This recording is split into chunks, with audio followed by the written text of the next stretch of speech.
Well, first and foremost, you want to start with your website. And I know that in this day and age, sometimes that feels like you're taking a step back, only because I I heard a lot of people say you want to be on social sites, which yes, I completely agree. Medium is a social site. You're going to be there. If you're blogging there, a lot of people are already there, so they're going to find you. However, when you think about yourself as an author, you want to make this website because it's kind of going to be your home base. It's going to be where somebody can find everything by you, everything about you.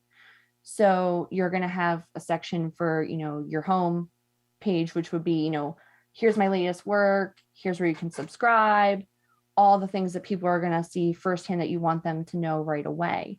And then if you pique their interest enough, you maybe get them to your about the author section, or you get them to your other works by me section, or you get them to your blog section. So having this website, you're going to have it on everything. You're going to have it in your social media. You're going to have it at the back of your book. Maybe, hey, you want to see other stuff by me, come to my website here. It's probably like a 70% chance it's not going to work, but there's that 30% chance someone's going to come and check you out. Who knows? But my take on an author's platform would be your website and your social media. So your website is your home base where everybody's going to find everything by you and where you're at. So, and then your social media is where people can connect with you on a daily basis. So you have to be consistent with posting on those, because you can have them, but if you're not using them, it's not going to do any good. And it's a free tool that I feel people don't take enough advantage of, only because I've heard a lot of people refer to it as, oh, it's like a second job keeping up with social media.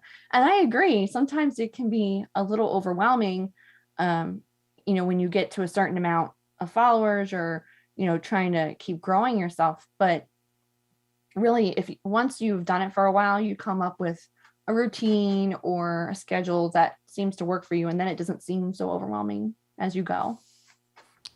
Yeah. And having like a website with like a contact form Oh yeah.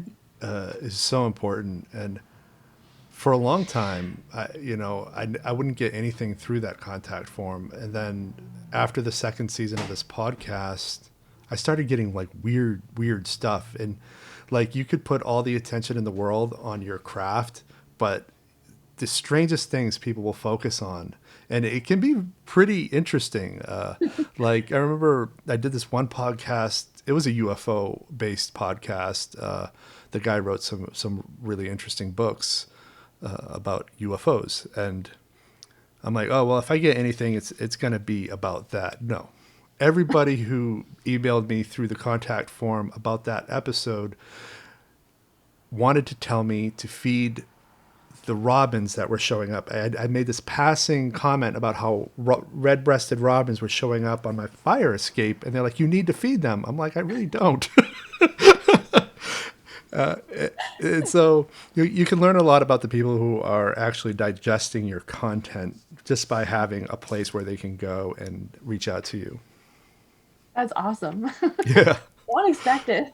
It's super weird. And then there was this like one time there was this woman who was trying to find Jan because she had known Jan for years and she didn't know how to find her.